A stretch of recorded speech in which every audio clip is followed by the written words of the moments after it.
Hello दोस्तों, कैसे हो आप। आशा करता हूँ आप अच्छे होंगे और लॉकडाउन का फ़ायदा उठा रहे होंगे। मैं 12th क्लास की फ़र्स्ट बुक समकालीन विश्व में राजनीति स्टार्ट करने जा रहा हूँ, जिसका फर्स्ट चैप्टर है शीत युद्ध का दौर। ये चैप्टर हमारे लिए पूरी पुस्तक को समझने के लिए अनिवार्य है, क्योंकि इस चैप्टर के अंदर हम शीत युद्ध के साथ साथ दो महाशक्ति संयुक्त राज्य अमेरिका और सोवियत संघ के बारे में भी पढ़ेंगे। हम इसके अंदर गुटनिरपेक्ष और नई अंतर्राष्ट्रीय आर्थिक व्यवस्था के साथ ही गुटनिरपेक्ष आंदोलन में भारत की क्या भूमिका थी, इसके बारे में भी पढ़ेंगे। साथ ही हम इसके अंत में कुछ परमाणु को नियंत्रण रखने के लिए कुछ संधियां और कुछ वार्ता हुई थी, उनके बारे में भी हम पढ़ेंगे। तो आइए स्टार्ट करते हैं। जैसे कि आपको देख रहे हैं ये दो चित्र। पहला चित्र जो है यूएसए के सैनिकों को दर्शा रहा है और दूसरा चित्र हमें यूएसएसआर यानी कि सोवियत संघ की सेना को दर्शा रहा है। वैसे तो ये ज़्यादा उपयोगी नहीं है, पर फिर भी हम थोड़ा बहुत देख लेते हैं इसके बारे में क्या लिखा पड़ा है।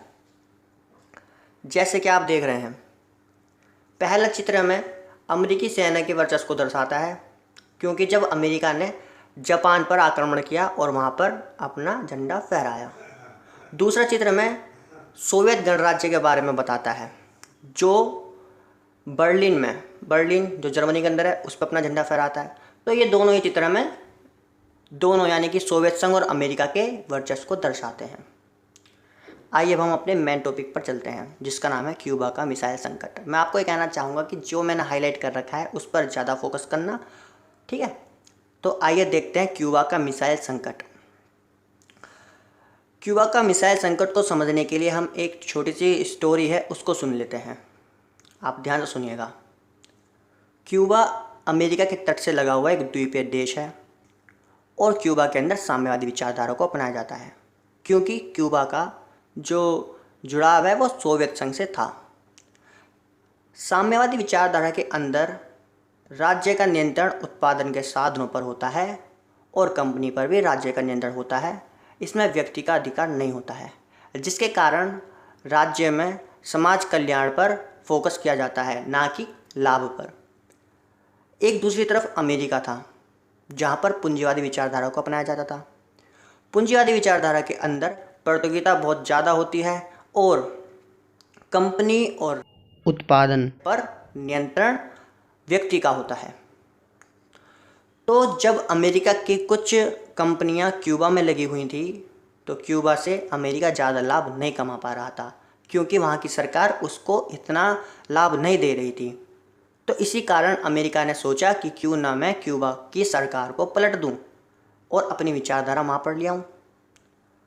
तो ऐसे में जब ये सिचुएशन चल रही थी, तो जो सोवियत संघ था, सोवियत संघ ने क्यूबा की सेना को बचाने की कोशिश की और क्यूबा पर अपनी परमाणु मिसाइलें तैनात कर दी। जैसे ही क्यूबा पर मिसाइलें तैनात हुई, अमेरिका डर गया। अमेरिका के राष्ट्रपति जॉन एफ कैनेडी, उन्होंने कहा कि भाई अपनी मिसाइलें हटा लो, और सोवियत संघ नहीं माना। तब ये सिचुएशन चल रही थी, तो ऐसा लग रहा था पूरे विश्व में युद्ध होकर रहेगा। तो इसी को ही विश्व में एक संकट के रूप में माना जाता है और इसी को क्यूबा का मिसाइल संकट कहते हैं। तो आइए बुक से और देख लेते हैं क्या लिखा हुआ है। 1961 की अप्रैल में सोवियत संघ के नेताओं को यह चिंता सता रही थी कि अमेरिका साम्यवादियों द्वारा शासित क्यूबा पर आक्रमण कर देगा और इस देश के राष्ट्रपति फिदेल कास्त्रो का तख्तापलट हो जाएगा। जितने भी नेता हैं उनके नाम आप लिख लीजिएगा और ज़रूर याद कर लीजिएगा, ये 1 नंबर में भी आ जाता है। और फिर भी आपको जब आंसर लिखना होगा तो ये आपको यूज़ करने ही पड़ेंगे, तो इसलिए इनको याद कर लेना। तो आइए स्टार्ट करते हैं अगले। क्यूबा अमेरिका के तट से लगा हुआ एक छोटा सा द्वीपीय देश है। क्यूबा का जुड़ाव सोवियत संघ से था और सोवियत संघ उसे कूटनीतिक यानी कि कुछ नीतियाँ बनाने में और वित्तीय सहायता वो देता था। सोवियत संघ के नेता निकिता ख्रुश्चेव ने क्यूबा को रूस के सैनिक अड्डे के रूप में बदलने का फैसला किया और 1962 में ख्रुश्चेव ने क्यूबा में परमाणु मिसाइलें तैनात कर दी। ये सन बहुत इंपॉर्टेंट है, क्योंकि इसी में ही यानी कि क्यूबा मिसाइल संकट 1962 को ही माना जाता है। इन हथियारों की तैनाती से पहली बार अमेरिका नज़दीकी निशाने की सीमा में आ गया। हथियार की इस तैनाती के बाद सोवियत संघ पहले की तुलना में अब अमेरिका के मुख्य भूभाग के लगभग 2 गुने ठिकानों या शहरों पर हमला बोल सकता था। इसीलिए ही अमेरिका क्या है, डर गया था। क्यूबा में सोवियत संघ द्वारा परमाणु हथियार तैनात करने की भनक अमेरिकियों को 3 हफ्ते बाद पता चली और अमेरिकी राष्ट्रपति जॉन एफ कैनेडी और उनके सलाहकार ऐसा कुछ भी करने से हिचकिचा रहे थे जिससे दोनों देशों के बीच परमाणु युद्ध छिड़ जाए, क्योंकि परमाणु युद्ध बहुत भयंकर युद्ध होता है। इसलिए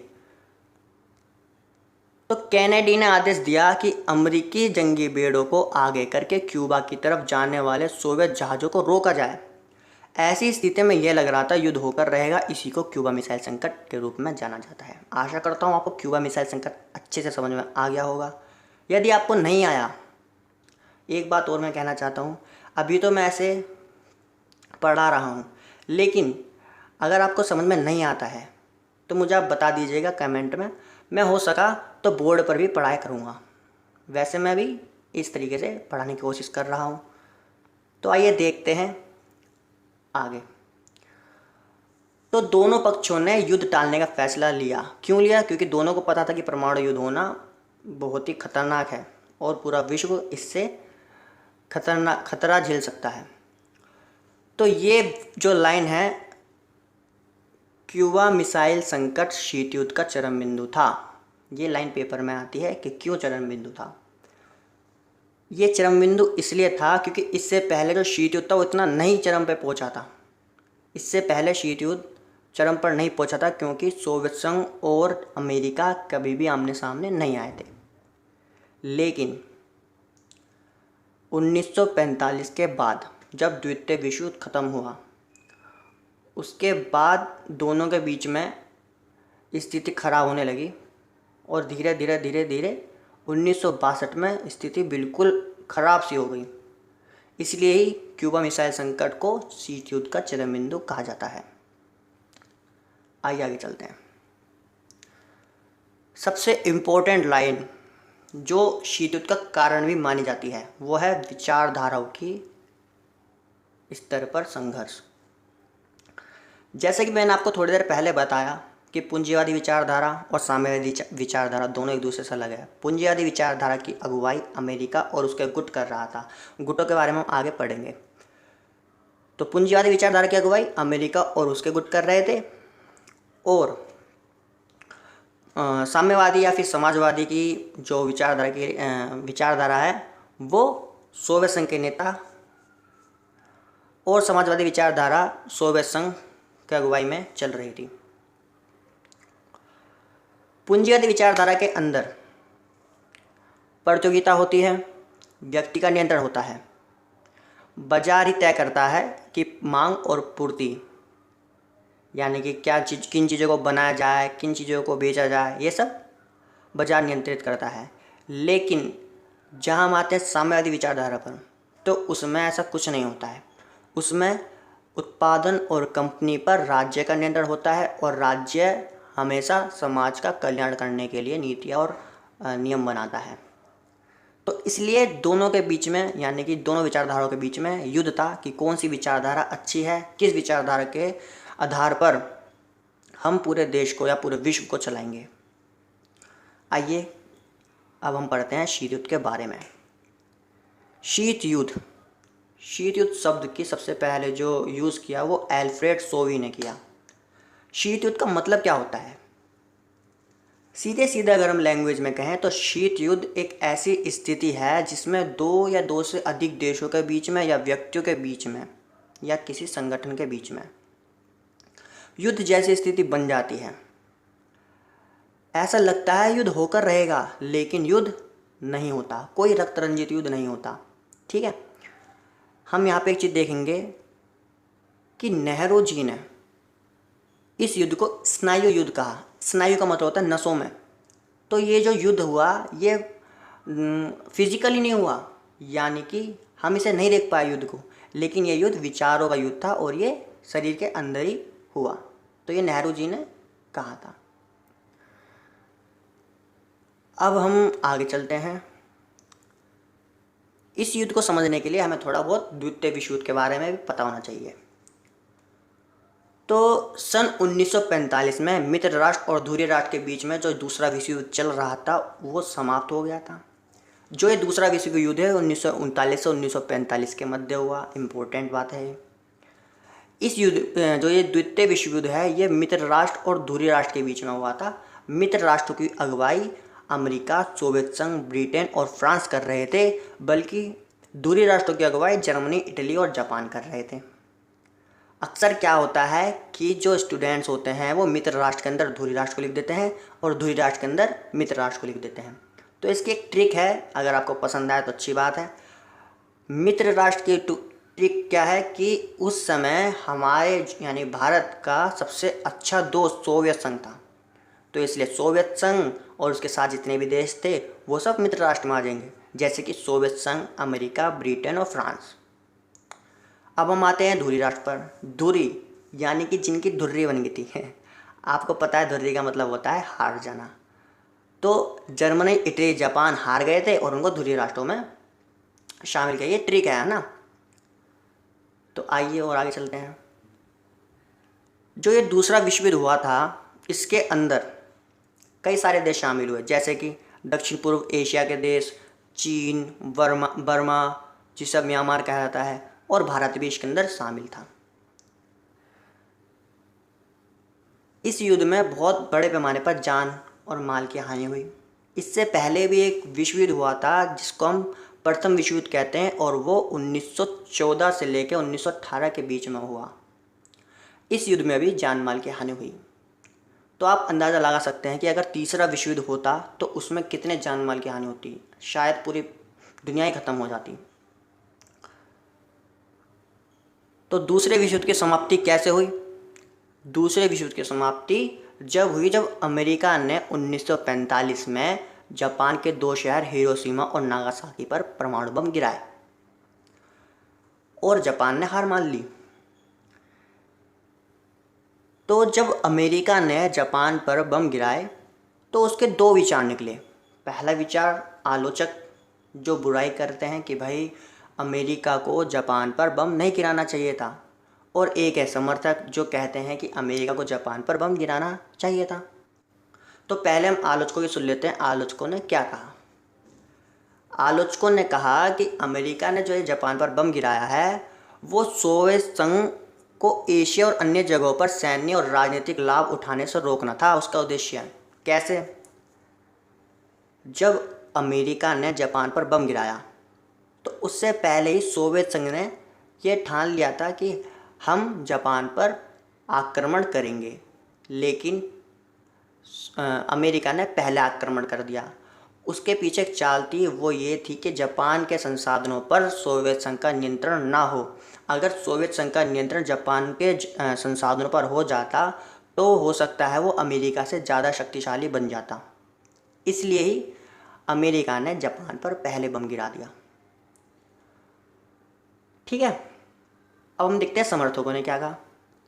समर्थक कहते थे कि भाई अमेरिका को जापान पर बम गिराना इसलिए ज़रूरी है ताकि जो आगे की जान माल की हानि हो रही है उसको जल्दी से जल्दी समाप्त किया जा सके। ठीक है, यानी कि अमेरिका के जो लोग मर रहे हैं, सेना मर रही है, तो उसको जल्दी जल्दी रोकने के लिए बम गिराना ज़रूरी था। तो आशा करता हूँ ये टॉपिक आपको समझ में आया होगा। अब हम देखते हैं कि कैसे ये दोनों महाशक्ति के रूप में उभरे। जब द्वितीय विश्व युद्ध समाप्त हो गया तो बाकी जितने भी देश थे वो इस युद्ध की मार झेल रहे थे। ठीक है, लेकिन अमेरिका और सोवियत संघ विश्व की सबसे बड़ी शक्ति बन के उभरे। इनकी अर्थव्यवस्था बहुत अच्छी थी उस टाइम। तो यहाँ पे देखो हमें पहला कारण दे रखा है कि शीत युद्ध क्यों स्टार्ट हुआ। तो पहला कारण तो हम देख लेते हैं कि शीत युद्ध क्यों स्टार्ट हुआ। इसमें पहला कारण है महाशक्ति बनने की होड़। महाशक्ति बनने की होड़ यानी कि पूरे विश्व को कौन संभालेगा या पूरे विश्व में शक्तिशाली कौन है, इसकी होड़ थी। अमेरिका कहता था कि मैं पूरे विश्व को चलाऊंगा और शक्तिशाली मैं हूँ, और सोवियत संघ कहता था कि पूरे विश्व को मैं चलाऊंगा, शक्तिशाली मैं हूँ। तो पहला कारण तो हमारा ये हो गया महाशक्ति बनने की होड़ शीत युद्ध के कारण में। ठीक है, और इससे भी पहले हम एक पढ़ चुके हैं जिसे हमने कहा था विचारों का संघर्ष, ये भी शीत युद्ध का कारण था। शीत युद्ध का कारण एक और था जिसे हम कहते हैं अपरोध। अपरोध क्या होता है? अपरोध को हम रोक और संतुलन कहते हैं। अपरोध में ये बात होती है कि अगर कोई अपने शत्रु पर आक्रमण करके उसके परमाणु हथियारों को नाकाम करने की कोशिश करता है, तब भी दूसरे के पास उसे बर्बाद करने के लायक हथियार बच जाएंगे। इससे क्या होगा? युद्ध ही नहीं होगा। तो इसी को ही अपरोध कहा गया। रोक और संतुलन, यानी कि कहीं ना कहीं अपरोध की नीति भी शीत युद्ध को रोकने में काम आ रही थी। अब हम आते हैं, थोड़ा बहुत यहाँ बता रखा है कि शीत युद्ध के समय क्या चल रहा था, क्या विशेषताएं थी उस टाइम। तो उस टाइम क्या था कि दो महाशक्ति थी और उनके अपने अपने गुट थे। गुटों के बारे में हम जस्ट इसका अगले टॉपिक में पढ़ेंगे। इन परस्पर प्रतिद्वंदी गुटों में शामिल देशों से अपेक्षा की जाती थी कि वे तर्कसंगत और जिम्मेदारी भरा बर्ताव करेंगे, यानी कि एक दूसरे के साथ लड़ाई नहीं करेंगे बल्कि दोस्ती के साथ रहेंगे जो भी एक गुट के अंदर शामिल है। ठीक है, आइए आगे चलते हैं। हाँ, तो दो ध्रुवीय विश्व का आरंभ, इसी को हम कहते हैं गुटों में बंटना। जब शीत युद्ध चल रहा था उस टाइम दुनिया दो गुटों में बंट गई थी। एक गुट था पश्चिमी गुट जिसकी अगुवाई अमेरिका कर रहा था, और एक गुट था पूर्वी गुट जिसकी अगुवाई सोवियत संघ कर रहा था। हम देखेंगे कि भाई जो ये छोटे देश थे वो क्यों गुटों में शामिल होना चाह रहे थे। क्या वो इतना सक्षम नहीं थे क्या कि वो खुद अपना विकास कर सकें? तो वो पहली बात तो इसलिए ही किसी भी गुट में शामिल हुए ताकि उनको विकास आसानी से और तेज़ी से हो सके। ठीक है, बाकी हम और देख लेते हैं यहाँ क्या क्या बता रखे हैं।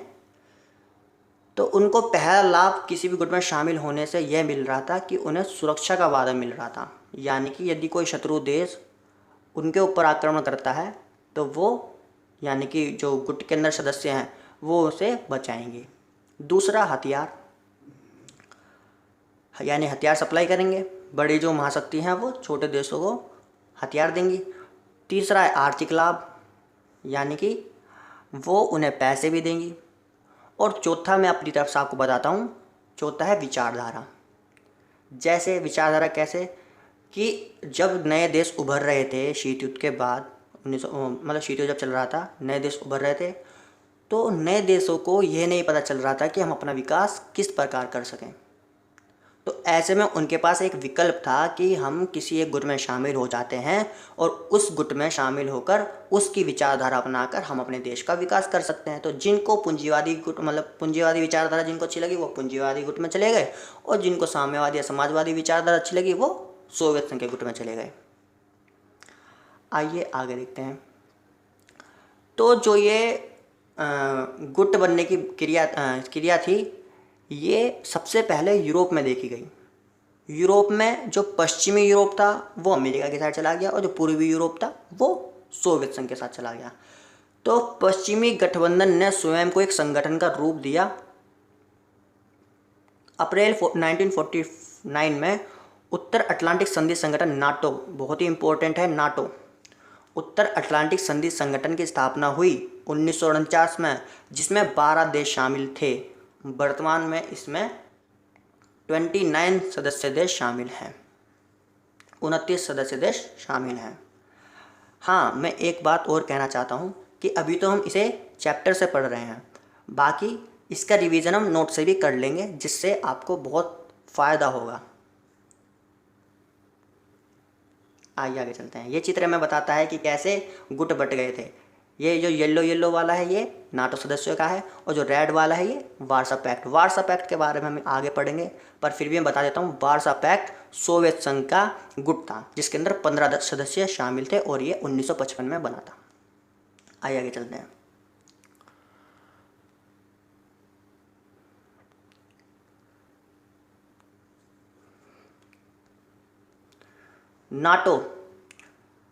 नाटो का जो उद्देश्य था वो था कि उत्तरी अमेरिका अथवा यूरोप के इन देशों में से जो नाटो के अंदर शामिल थे, इन देशों में से किसी एक पर भी हमला होता है तो उसे संगठन में शामिल सभी देश अपने ऊपर हमला मानेंगे और नाटो में शामिल हर देश एक दूसरे की मदद करेगा। यानी कि यदि नाटो के किसी एक देश पर भी हमला होता है तो सभी देश मिलकर जिसने हमला किया है उसको मारेंगे या फिर उस पर आक्रमण करेंगे। इसी प्रकार एक संगठन बनाया जिसका नाम था वार्सा संधि। इस संधि के द्वारा एक जो संगठन बनाया वार्सा पैक्ट भी जिसे हम कहते हैं 1955 में बनाया, जिसकी अगुवाई सोवियत संघ ने की और उसके अंदर 15 सदस्य देश शामिल थे। इसका जो उद्देश्य था वो था नाटो में शामिल देशों का यूरोप में मुकाबला करना, यानी कि नाटो के सदस्यों से अगर वो आक्रमण करते हैं तो उन पर आक्रमण करना। तो ये तो हमने अभी देखा पूर्वी यूरोप और पश्चिमी यूरोप के बारे में है। यूरोप के साथ साथ एशिया भी मतलब गुटों में बंटने लग गया था।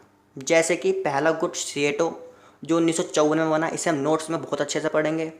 दूसरा गुट था सेंटो जो 1955 में बना। सिएटो ये अमेरिका के नेतृत्व में चल रहा था और सेंटो ये भी अमेरिका के नेतृत्व में चल रहा था।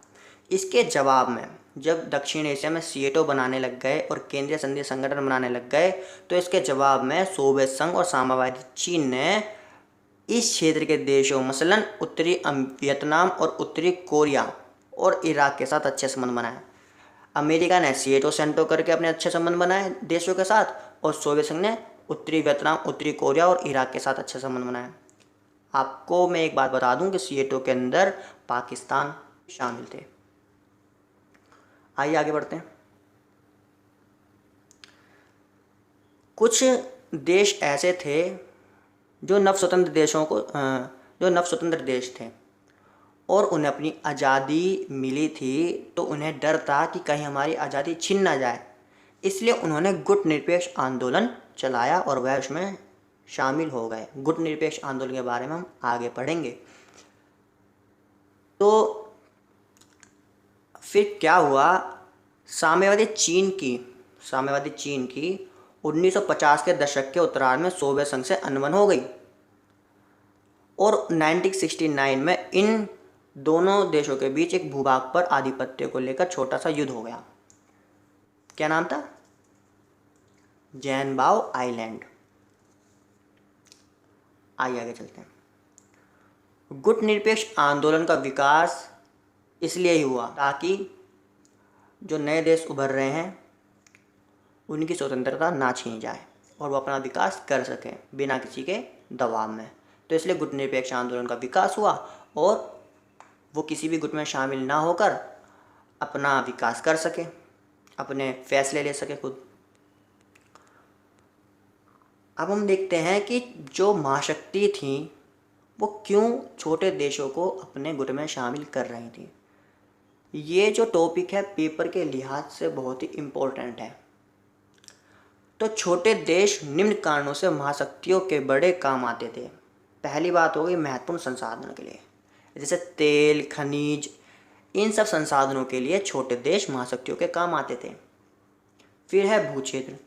भूक्षेत्र को सेना संचालन और हथियार संचालन के लिए उपयोग में लाया जा सकता था, तो इसलिए जो छोटे देश थे वो महाशक्तियों को भूक्षेत्र के लिए भी उपयोगी थे। फिर सैनिक ठिकाने। महाशक्तियाँ एक दूसरे की जासूसी कर सकने के लिए सैनिक ठिकाने भी बनाती थी और छोटे देश इसलिए काम आते थे। और चौथी बात हो गई आर्थिक मदद मिलती थी, यानी कि जिसमें गठबंधन में शामिल बहुत से छोटे छोटे देश सैन्य खर्च वहन करने में मददगार हो सकते थे। यानी कि अब जब किसी भी देश के अंदर, छोटे देश के अंदर सेना गई है तो उसका खर्चा वो देश ही उठाता था। एक पांचवा मैं अपनी तरफ से ज्वाइंट कर देता हूँ, यानी कि छोटे देशों को अपने गुट में शामिल करने के लिए बड़े देशों को यानी कि महाशक्तियों को ये लाभ भी हो रहा था कि उनकी विचारधारा का फैलाव हो रहा था। यानी कि अपनी विचारधारा फैलाने के लिए भी वो अपने गुट में छोटे देशों को शामिल करते थे। ठीक है, सारा मसला तो विचारधारा की लड़ाई भी थी, तो विचारधारा की लड़ाई इस बात को भी थी। आइए आगे बढ़ते हैं। हाँ, अब हम आते हैं शीत युद्ध के दायरे। बहुत इजी टॉपिक है शीत युद्ध के दायरे। इसमें ज़्यादा कुछ नहीं है, बस इसमें यह बताना है कि जो शीत युद्ध के दायरे हैं वो कहाँ तक थे, यानी कि शीत युद्ध कहाँ कहाँ तक फैला। जरा इस पे देख लेते हैं, पढ़ लेते हैं एक बार, है ना। जब हम शीत युद्ध के दायरों की बात करते हैं तो हमारा आशय ऐसे क्षेत्रों से होता है जहां विरोधी खेमों में बटे देशों के बीच संकट के अवसर आए, युद्ध हुए या इनके होने की संभावना बनी, लेकिन बात एक हद तक ज़्यादा नहीं बढ़ी। ठीक है, इसके अंदर कोरिया, वियतनाम, अफगानिस्तान, कुछ क्षेत्रों में व्यापक जनहानि हुई, लेकिन विश्व परमाणु युद्ध से बचा रहा और वैमनस्य विश्वव्यापी नहीं हो पाया। वैमनस्य यानी कि ज़्यादा खतरनाक युद्ध नहीं हुआ। तो इसके अंदर हमें जो ये कोरिया युद्ध है ना, इसको याद रखना है कि कोरिया युद्ध 1950 से लेकर 53 में हुआ। अभी हम आगे इसकी चर्चा करेंगे कि ये जो कोरिया युद्ध है क्यों उपयोगी है। बाकी बर्लिन और कांगो युद्ध भी हमें याद रखना चाहिए। तो कोरिया युद्ध 1950 से 53 के बीच हुआ और बर्लिन युद्ध 1958 से 1962 के बीच हुआ और कांगो युद्ध 1960 के दशक में शुरू हुआ। आगे चलते हैं।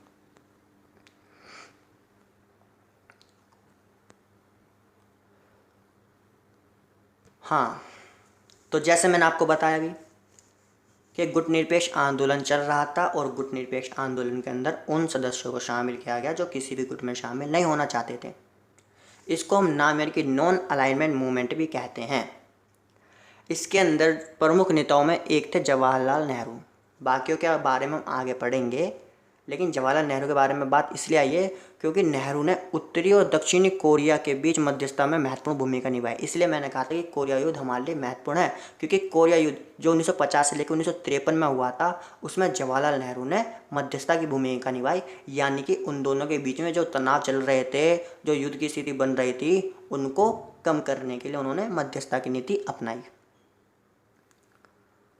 आइए आगे चलते हैं। शीत युद्ध के दौरान दोनों ही गठबंधनों के बीच प्रतिद्वंद्विता समाप्त नहीं हुई थी। इसी कारण एक दूसरे के प्रति शंका की हालत में दोनों गुटों ने भरपूर हथियार जमा किए और लगातार युद्ध के लिए तैयारी करते रहे। हथियारों के बड़े जखीरे को युद्ध से बचे रहने के लिए जरूरी माना गया। इसे हम कहते हैं हथियारों की होड़।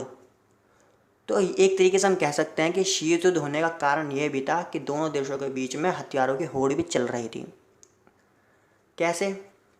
सबसे पहले तो हमें ये पता होना चाहिए कि जो परमाणु हथियार का उपयोग किया गया वो अमेरिका ने तो 1945 में किया। आपको पता ही है, जापान पर आक्रमण किया था। और यूएसएसआर ने 1949 में अपना परीक्षण किया। जब ये सिचुएशन आप देख रहे हो कि कहाँ मित्र राष्ट्र में दोनों देश शामिल थे एक साथ, लेकिन यूएसएसआर को जो परमाणु हथियार बनाने की कला पता चली वो 1949 में पता चली और अमेरिका को 1945 में ही कर दिया था। यानी कि अमेरिका ने बात छुपाई थी कि मेरे को परमाणु बम बनाने आता है। तो इसलिए भी हम कह सकते हैं कि दोनों के बीच में संबंध थोड़े बिगड़ से गए, क्योंकि दोनों यानी कि अमेरिका ने मित्रता सही से नहीं बनाई। इसलिए आगे बढ़ते हैं। ये चित्र मैं आपको कहना चाहता हूँ कि चित्रों की मैं अलग से एक वीडियो में सारे चित्रों की व्याख्या एक ही वीडियो में कर दूंगा, तो इसलिए हम इन चित्रों को भी ध्यान नहीं देते हैं। आगे चलते हैं। सारे चित्र में एक ही वीडियो में बता दूंगा। तो अभी हमने पढ़ा हथियारों की होड़ थी। हथियारों की होड़ में क्या हो रहा था कि सब यानी दोनों महाशक्ति अपने अपने हथियारों को बढ़ाने में लगी पड़ी थी। अब जब दोनों शक्तियाँ अपने हथियारों को बढ़ा रही थी तो उस टाइम ऐसा भी था कि दोनों को लगा कि यदि दोनों के बीच में कोई ऐसी गलतफहमी हो जाए जिससे दोनों के बीच में परमाणु युद्ध हो जाए। गलतफहमी जैसे कि अगर एक देश से गलती से कोई परमाणु चल जाए, बम चल जाए और दूसरे देश को पता ही ना चले कि भाई उसने गलती से चलाया है कि जानबूझकर चलाया है, वो तो सोचेगा जानबूझकर चलाया है और फिर इससे परमाणु युद्ध हो जाएगा। और आपको पता ही है तीसरा विश्व युद्ध दुनिया का अंतिम युद्ध होगा। तो इसलिए ऐसा ना हो, इसलिए उन्होंने दोनों महाशक्तियों ने मिलकर अस्त्र नियंत्रण की नीति बनाने की कोशिश की। अस्त्र नियंत्रण, इसे हम अस्त्र नियंत्रण भी कह सकते हैं, निशस्त्रीकरण भी कह सकते हैं। इसमें क्या होता है कि जो विनाशकारी बम, मिसाइलें, उन सब के जो निर्माण होते हैं उनको कम कर देना या बंद कर देना निशस्त्रीकरण कहलाता है। समझ में आ गया होगा आपको। कोई भी टॉपिक अगर समझ में नहीं आता है तो आप मुझे कमेंट में बता सकते हैं, मैं अगली वीडियो में उस क्वेश्चन का आंसर देने की कोशिश करूँगा। तो जैसे मैंने आपको बताया कि अस्त्र नियंत्रण चलने लग गए, तो उस टाइम 3 अहम समझौते हुए, जिसमें है पहला परमाणु परीक्षण प्रतिबंध संधि, दूसरा हो गया परमाणु अप्रसार संधि और तीसरा हो गया परमाणु प्रक्षेपास्त्र परिसीमन संधि, जिसे हम एंटी बैलिस्टिक मिसाइल ट्रीटी भी कहते हैं। और कुछ वार्ताएं भी हुई, चाहे वो स्टार्ट हो चाहे वो साल्ट हो, इन सब के बारे में हम सबसे एंड में चर्चा करेंगे, क्योंकि ये पुस्तक के अंदर सबसे एंड में ही दे रखा है, चैप्टर के अंदर, ठीक है। तो यहाँ पे हमने क्या पढ़ा कि हथियारों की होड़ थी और उन हथियारों के होड़ पर नियंत्रण भी लगाया गया, जो इन 3 अहम समझौते के द्वारा लगाया गया। एक बात मैं और कहना चाहूँगा कि हमेशा ऐसा नहीं था कि दोनों के बीच में युद्ध होता रहे। कई बार ऐसा भी हुआ कि दोनों के बीच में स्थिति बहुत अच्छी, यानी कि संबंध अच्छे से बनने लग गए थे। तो ऐसी स्थिति को हम कहते हैं तनाव शैथिल्यता या देतांत। कैसे लिखोगे साहब कि तनाव शैथिल्यता ऐसी स्थिति है जब दोनों महाशक्ति के बीच में संबंध सुधरने लग गए थे, ठीक है। इसे हम देतांत तो तनाव शैथिल्यता भी कहते हैं। आइए आगे बढ़ते हैं। अब हम बहुत ही महत्वपूर्ण टॉपिक के ऊपर पढ़ रहे हैं, जिसका नाम है गुट निरपेक्षता। देखो जैसे यहाँ पे लिख रखा है, गुट निरपेक्षता 2 ध्रुवीयता को चुनौती, यानी कि एक तरीके से चुनौती थी 2 गुटों को। तो गुट निरपेक्ष ने एशिया, अफ्रीका और लैटिनी अमेरिका में नव स्वतंत्र देशों को एक तीसरा विकल्प दिया। यह विकल्प था दोनों महाशक्तियों से गुटों से अलग रहना। गुट निरपेक्ष की परिभाषा में आप यही लिखोगे कि दोनों ही गुटों से अलग रहने की नीति गुट निरपेक्षता की नीति है।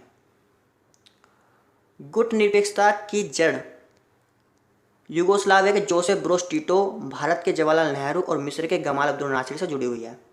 इन तीनों ने सन 1956 में एक सफल बैठक की और इंडोनेशिया के सुकर्णो और घाना के वामे एनक्रुमा ने इनका जोरदार समर्थन किया। कई बार क्या होता है कि गुट निरपेक्ष के जो देश होते हैं वो भूल जाते हैं स्टूडेंट्स। तो मैं एक ट्रिक लेके आया हूँ, जैसे आप बोल सकते हो माय बिग गुट निरपेक्ष आंदोलन, ऐसा करके आप याद कर सकते हो कि माय बिग गुट निरपेक्ष आंदोलन। M फॉर मिस्र, Y for Yugoslavia, B for Bharat, I for Indonesia और G फॉर घाना। तो माय बिग गुट निरपेक्ष आंदोलन, ठीक है, समझ में आ गया होगा। आइए आगे चलते हैं। ये जो सबसे इम्पोर्टेंट है, ये वाली लाइन सबसे इम्पोर्टेंट है। पहला गुट निरपेक्ष सम्मेलन सन 1961 में बेलग्रेड में हुआ, और यही कई बार 1 नंबर के क्वेश्चन में पूछ लिया जाता है। फिर हम देख लेते हैं कि पहले जो गुट निरपेक्ष सम्मेलन हुआ था उसमें 25 सदस्य देश शामिल हुए, और अभी हाल ही में 18वां सम्मेलन 2019 में अजरबैजान में हुआ। इसके अंदर 120 सदस्य देश शामिल हुए। गुट निरपेक्ष के अंदर वर्तमान में 120 सदस्य ही हैं, और वो सब इस सम्मेलन में शामिल हुए थे। जैसा कि मैंने आपको बताया, गुट निरपेक्ष का मतलब होता है किसी भी गुट में शामिल ना होना। आगे चलते हैं, जो बहुत ही इंपॉर्टेंट क्वेश्चन है। क्वेश्चन ऐसा बनता है कि गुट निरपेक्षता की नीति पृथकतावाद नीति और तटस्थतावाद नीति से अलग है। पृथकतावाद नीति ये रही, और तटस्थतावाद नीति के बारे में हमें यहाँ बता रखा है। बुक में भी वैसे अच्छा ही समझा रखा है, लेकिन मैं फिर भी थोड़े अपने शब्दों में कहना चाहूँ तो मैं इसे इस प्रकार से कहूँगा कि पृथकतावाद की नीति होती है पूरे विश्व से अलग थलग रहना। पूरे विश्व में क्या चल रहा है इसके ऊपर कोई ध्यान नहीं देना, बल्कि सिर्फ अपना ही विकास करते रहना। ऐसी ही नीति सन 1787 में अमेरिका ने यूज़ की, और अमेरिका ने इस नीति को यानी पृथकतावाद नीति को 1914 और 1918 के बीच में जो प्रथम विश्व युद्ध चल रहा था उस समय तक उसने इस नीति को यूज़ किया, लेकिन प्रथम विश्व युद्ध में उसने इस नीति को तोड़ दिया, क्योंकि वो प्रथम विश्व युद्ध में शामिल हो गया था अंत में 2017-18 के करीब आकर, ठीक है। इसके विपरीत यानी कि पृथकतावाद का मतलब विश्व में क्या चल रहा है इससे कोई मतलब। क्या भारत ने ऐसा करा? नहीं करा। इसके विपरीत गुटनिरपेक्ष देशों ने, जिसमें भारत भी शामिल है, शांति और स्थिरता बनाए रखी और दोनों के बीच में मध्यस्थता की नीति भी अपनाई, यानी कि दोनों के जो तनाव थे उनको कम करने की कोशिश की। तो इस बात से हम कह सकते हैं कि पृथकतावाद की नीति गुटनिरपेक्षता से अलग है। अब हम देखते हैं कि तटस्थतावाद की नीति कैसे गुटनिरपेक्षता से अलग है। तटस्थतावाद, इसका अर्थ होता है युद्ध में शामिल ना होने की नीति का पालन करना। क्या भारत ने ऐसा, या फिर जो गुटनिरपेक्ष देश थे उन्होंने ऐसा करा? नहीं, उन्होंने क्या करा, वो युद्ध में शामिल हुए। किस लिए? युद्ध को शांत करने के लिए। तटस्थतावाद वाले लोग ऐसा नहीं करते, वो युद्ध के बारे में ये भी नहीं बोलते कि युद्ध सही है या गलत है। तो गुटनिरपेक्षता के देशों ने ऐसा किया। क्या किया? गुटनिरपेक्षता के देशों ने दो देशों के बीच में गुटनिरपेक्षता वाले देशों ने देशों के बीच में संबंध सुधारने की कोशिश भी की। अब हम आते हैं नव अंतर्राष्ट्रीय आर्थिक व्यवस्था के बारे में। बहुत ही इम्पोर्टेंट टॉपिक है ये। इसके अंदर क्या बात हुई ये देख लेते हैं हम, कि जब नए देश उभरे, जो नए देश स्वतंत्र हुए, अल्प विकसित देशों का दर्जा मिला उन्हें, यानी कि उनका वो देश विकसित नहीं थे, बहुत ही निम्न क्वालिटी के हुए थे वो। और इन देशों के सामने मुख्य चुनौती आर्थिक रूप से और ज़्यादा से ज़्यादा अपना विकास करने की थी और अपने जो जनता है उनको गरीबी से मुक्त करने की थी। ऐसे में उन्हें धनी देशों पर निर्भर रहना पड़ रहा था, यानी कि यदि वह कोई भी नीति अपना देते तो धनी देशों का उन पर कहीं ना कहीं नियंत्रण रहता था। तो ऐसे में एक नई अंतर्राष्ट्रीय आर्थिक व्यवस्था की धारणा का जन्म हुआ। उसने 1972 में संयुक्त राष्ट्र संघ के व्यापार और विकास से संबंधित सम्मेलन हुआ और एक अंकटाड, इसकी फुल फॉर्म बहुत ही इम्पोर्टेंट है, जिसका नाम है United Nations conference on trade and development. UNCTAD सम्मेलन में एक रिपोर्ट प्रकाशित हुई जिसका नाम, रिपोर्ट का नाम है towards a new trade policy for development. ये यहाँ पे दोनों नाम इम्पोर्टेंट है। कौन कौन से? पहला अंकटाड, पहला कौन सा? अंकटाड, और दूसरा इस रिपोर्ट का नाम क्या नाम था? Towards a new trade policy. इसकी फुल फॉर्म याद कर लेना। और ये कब? 1972 में हुआ। ठीक है, अब हम इस रिपोर्ट के बारे में पढ़ लेते हैं। इस रिपोर्ट में क्या बात कही गई? इस रिपोर्ट में कहा गया कि जो अल्प विकसित देश हैं उनके प्राकृतिक संसाधनों पर उनका ही नियंत्रण होना चाहिए। तो हमें क्या याद रखना है? हमें सिर्फ ये याद रखना है, प्राकृतिक संसाधनों पर नियंत्रण। किनका नियंत्रण होगा? अल्प विकसित देश होगा। फिर पश्चिमी देशों में बाजार तक पहुंच, यानी कि अल्प विकसित देशों की पश्चिमी देशों के साथ, उनके बाजार के साथ अच्छे से जुड़ाव होगा, यानी कि वो अपना सामान वहाँ जाकर बेच सकेंगे। तीसरी बात होगी प्रौद्योगिकी की लागत कम होगी, यानी कि जो पश्चिमी देशों से प्रौद्योगिकी की तकनीक मंगाई जाएगी उनकी लागत अल्प विकसित देशों के लिए कम होनी चाहिए। ठीक है, और सबसे इम्पोर्टेंट ये बात थी कि अल्प विकसित देशों की अंतर्राष्ट्रीय आर्थिक संसाधनों में भूमिका बढ़ेगी। तो आप इसको ऐसे याद करो, प्राकृतिक संसाधनों पर नियंत्रण, पश्चिमी देशों के बाजार तक पहुँच, प्रौद्योगिकी की लागत कम होगी और अंतर्राष्ट्रीय आर्थिक संस्थाओं में भूमिका बढ़ेगी। आप ये 4 लाइन याद कर लो, पूरा ये टॉपिक क्लियर। ठीक है, आइए आगे बढ़ते हैं। गुट निरपेक्षता की प्रकृति धीरे धीरे बदली और इसने आर्थिक मुद्दों को अधिक महत्व देना स्टार्ट कर दिया। नव अंतर्राष्ट्रीय आर्थिक व्यवस्था को बनाए या चलाए रखने के प्रयास मंद पड़ गए। क्यों? पहली बात तो इसके अंदर जो विकसित देश कह रहे थे वो ये कह रहे थे कि जो ये पॉलिसी है ये सिर्फ और सिर्फ अल्प विकसित देशों का ही भला सोचती है, यानी कि भेदभावपूर्ण वाली इसे बताने की कोशिश कर रहे थे वो। और जो अल्प विकसित देश थे वो भी कहीं ना कहीं इसकी बुराई कर रहे थे। उन्हें ऐसा लग रहा था कि जो ये बाजार तक पहुंच वाली बात है ये उल्टी पड़ गई। उल्टी पड़ गई कैसे? यानी कि अपना सामान अल्प विकसित देश वहाँ तक नहीं पहुँचा पा रहे थे, बल्कि विकसित देश अपना सामान अल्प विकसित देशों में पहुँचा रहे थे और वहाँ पे अपना व्यापार कर रहे थे। तो इससे जो फ़ायदा हो रहा था पश्चिमी देशों को हो रहा था, ऐसा कुछ आलोचकों का कहना है। अब हम आते हैं भारत और शीत युद्ध के बारे में। भारत ने दो स्तरों पर अपनी भूमिका निभाई शीत युद्ध के टाइम। क्या क्या भूमिका थी? पहली भूमिका तो उसकी ये थी कि वो खुद किसी भी खेमे का मतलब गुट, किसी भी गुट में शामिल नहीं हुआ। और दूसरी उसकी जो भूमिका थी वो थी कि वो अपने साथ साथ दूसरे देशों को भी किसी भी गुट में ना शामिल होने की एडवाइस दे रहा था।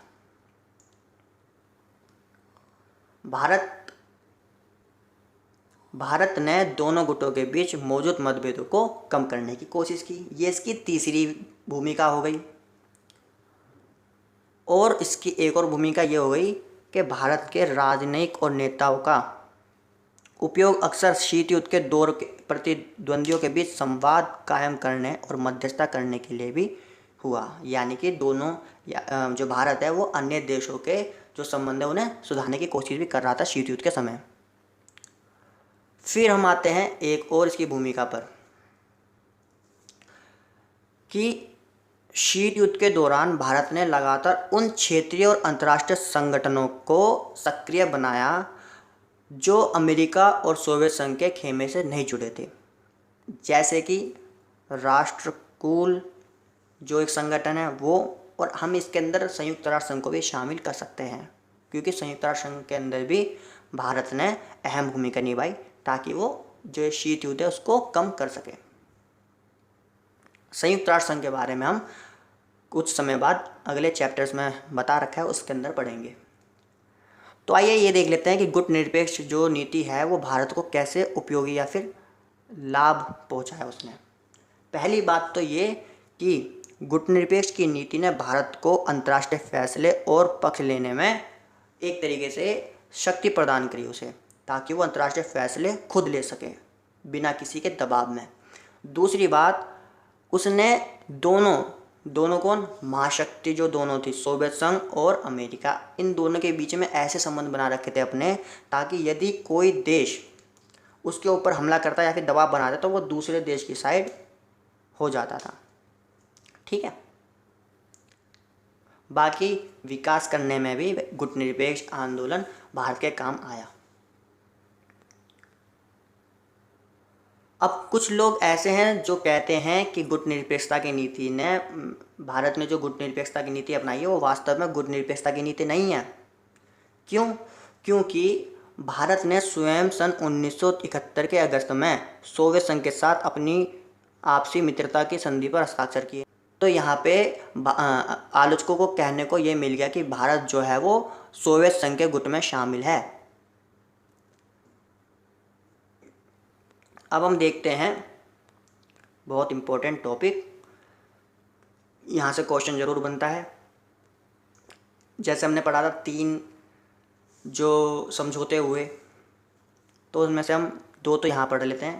पहला हुआ सीमित परमाणु परीक्षण संधि, जिसे हम LTBT भी कहते हैं, सीमित परमाणु परीक्षण संधि। ये जो संधि थी ये हमें बताती है कि वायुमंडल, बाहरी अंतरिक्ष और पानी के अंदर परमाणु हथियारों के परीक्षण पर प्रतिबंध लगाने वाली इस संधि को अमेरिका, ब्रिटेन और सोवियत संघ ने मॉस्को 5 अगस्त 1963 को हस्ताक्षर किए। यानी कि इस संधि के अंदर जिन्होंने हस्ताक्षर किए वो वायुमंडल, बाहरी अंतरिक्ष और पानी के अंदर परमाणु हथियारों का परीक्षण नहीं कर सकेंगे, और ये 10 अक्टूबर 1963 से प्रभावी हो गई थी। फिर हम आते हैं NPT यानी कि परमाणु अप्रसार संधि। यह केवल परमाणु शक्ति संपन्न देशों को एटमी हथियार रखने की अनुमति देती है और बाकी देशों को ऐसे हथियार हासिल करने से रोकती है। ठीक है, समझ में आ गई ये लाइन। परमाणु अप्रसार संधि के उद्देश्यों को ध्यान में रखते हुए उन देशों को परमाणु शक्ति संपन्न देश माना गया जिन्होंने 1 जनवरी 1967, डेट बहुत ही इंपॉर्टेंट है, 1 जनवरी 1967 से पहले किसी परमाणु हथियार या अन्य विस्फोट परमाणु सामग्री का निर्माण और विस्फोट किया हो तो वो उन्हीं को ही परमाणु संपन्न देश माना जाता था, जिन्होंने 1 जनवरी 1967 से पहले परमाणु हथियार का विस्फोट कर चुके हों। इस परिभाषा के अंतर्गत 5 देश आते थे। कौन कौन? अमेरिका, सोवियत संघ, ब्रिटेन, फ्रांस, चीन, इन सबको परमाणु शक्ति संपन्न देश कहा गया। इस संधि पर 1968 को वॉशिंगटन, लंदन और मॉस्को, ये सब राजधानियां हैं, वॉशिंगटन, लंदन, मॉस्को में हस्ताक्षर हुए और ये संधि 5 मार्च 1970 से प्रभावी हुई। तो इस संधि के अंदर हमें, इन संधियों के अंदर हमें क्या याद करना है, इनके फुल फॉर्म, इसके अंदर क्या मुख्य बातें हैं और इनके सन, यानी कि कब इस पर हस्ताक्षर हुए और कब ये लागू हो गई। ठीक है, अब आते हैं हम कुछ वार्ताओं के ऊपर, जैसे कि साल्ट फर्स्ट। साल्ट का मतलब होता है SALT, यानी कि स्ट्रेटेजिक आर्म्स लिमिटेशन टॉक्स, जिसे हम हिंदी में सामरिक अस्त्र परिसीमन वार्ता भी कहते हैं। सामरिक अस्त्र परिसीमन वार्ता का पहला चरण 1969 के नवंबर में आरंभ हुआ और सोवियत संघ के नेता लियोनिड ब्रेजनेव और अमेरिका के राष्ट्रपति रिचर्ड निक्सन ने 26 मई 1972 को इस पर हस्ताक्षर किए। तो अब साल्ट फर्स्ट के अंदर हमें क्या याद रखना है, हमें साल्ट फर्स्ट के अंदर हमें ये याद रखना है कि इसका पहला चरण कब हुआ, इसके अंदर कौन से नेता थे और ये कब इस पर दस्तखत हुए, बस, और साथ ही ये कब लागू हुई। तो 3 अक्टूबर 1972 को ये लागू हो गई। ठीक है, क्या याद रखना है हमें, सन, मुख्य बातें, यानी कि इसके अंदर कौन कौन शामिल थे, जैसे कि फर्स्ट यानी साल्ट फर्स्ट के अंदर लियोनिड ब्रेजनेव और रिचर्ड निक्सन शामिल थे। अब आते हैं हम सामरिक अस्त्र परिसीमन वार्ता साल्ट सेकंड पर। सेम वही बात, यानी कि कब हुई, 1972 में हुई इसका दूसरा चरण। इसके अंदर अमेरिका के राष्ट्रपति जिमी कार्टर और सोवियत संघ के नेता लियोनिड ब्रेजनेव थे और ये 18 जून 1979 को सामरिक रूप से घातक हथियारों के परिसीमन से संबंधित संधि पर हस्ताक्षर किए गए। ठीक है, अब आते हैं हम स्टार्ट फर्स्ट। यह एक संधि है जो स्टार्ट फर्स्ट के नाम से जानी जाती है, जिसमें हम कह सकते हैं इसकी full form strategic arms reduction संधि, सामरिक अस्त्र न्यूनीकरण संधि फर्स्ट। इसके अंदर जॉर्ज बुश अमेरिका के और राष्ट्रपति गोर्बाचेव सोवियत संघ के शामिल हुए और 31 जुलाई 1991 को सामरिक रूप से घातक हथियार के परिसीमन, उनकी संख्या में कमी लाने से संबंधित संधि पर हस्ताक्षर किए गए। सिंपल है, क्या याद रखना है, हमें ये याद रखना है कि कब हुई, इनके अंदर कौन कौन शामिल थे, बस। अब हम आते हैं साल्ट सेकंड पे। साल्ट सेकंड में रूसी राष्ट्रपति थे बोरिस येल्सिन और अमेरिका के राष्ट्रपति थे जॉर्ज बुश। अभी आपको नाम याद करने में थोड़ी कठिनाई हो रही होगी, लेकिन जैसे हम इसके अगले चैप्टर्स भी पढ़ेंगे तो उसमें आपको लिंक करके समझने में बहुत आसानी हो जाएगी और आप इन नामों को अच्छी तरीके से याद कर लोगे। जैसे कि साल्ट सेकंड की बात चल रही थी, मॉस्को में 3 जनवरी 1993 को हस्ताक्षर किए गए। तो ये चैप्टर अभी ख़त्म नहीं हुआ है, इसके अंदर थोड़ी बहुत और भी बातें हैं जिन्हें हम अभी थोड़ी बहुत चैप्टर से पढ़ लेंगे और बाकी नोट्स में से और अच्छे से पढ़ लेंगे। ठीक है, तो आइए थोड़ा बहुत जो हमसे रह गया है उसको और ध्यान से देख लें। जैसे कि आप देख रहे हैं, ये हो गया USA और ये हो गया क्यूबा। और आगे चलते हैं।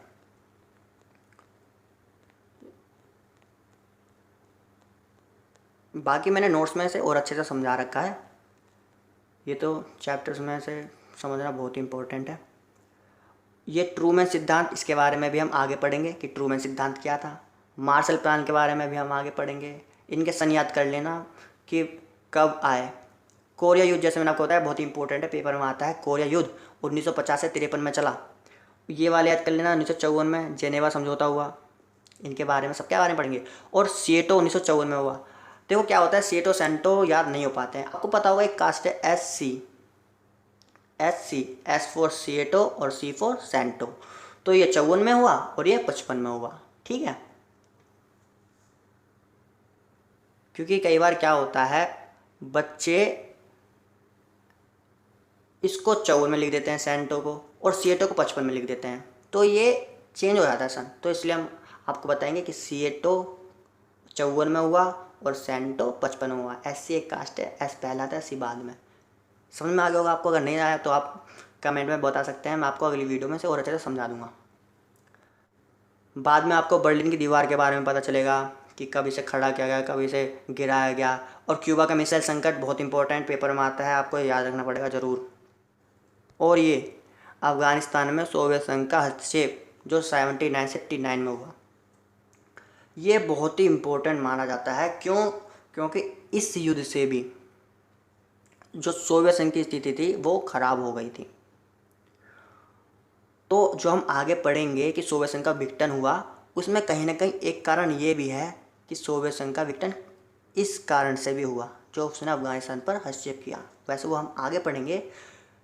और जर्मनी का एकीकरण, ये 1991 में सोवियत संघ का विघटन हो गया और शीत युद्ध की समाप्ति हो गई। तो यहाँ पे हमने क्या पढ़ा कि शीत युद्ध की समाप्ति कैसे हुई, जब सोवियत संघ का विघटन 1991 में हो गया था। वो कैसे हुआ हम अगले चैप्टर में पढ़ेंगे। और इसके अंदर और देख लेते हैं। जैसा आपको पता है, इनके बारे में आप हल्का सा देख लेना, जैसे जोसेफ ब्रोज टीटो हो गए, जवाहरलाल नेहरू और गमाल अब्दुल नासिर। हाँ, इनके ऊपर 1 नंबर का क्वेश्चन ये बन सकता है कि सुएज नहर का राष्ट्रीयकरण किसने किया। तो सुएज नहर का राष्ट्रीयकरण गमाल अब्दुल नासिर ने किया। यहाँ पे एक क्वेश्चन ये बन सकता है सुकूर्णों को लेकर कि बांडुंग के बारे में हम आगे पढ़ेंगे अगले चैप्टर्स में। बांडुंग सम्मेलन के आयोजक कौन थे, तो वो सुकूर्णो थे। ठीक है, 1 नंबर का क्वेश्चन यहाँ से बन जाएगा। और बस, तो आशा करता हूँ आपको ये वीडियो समझ में आई होगी और आपने इसे लाइक भी किया होगा।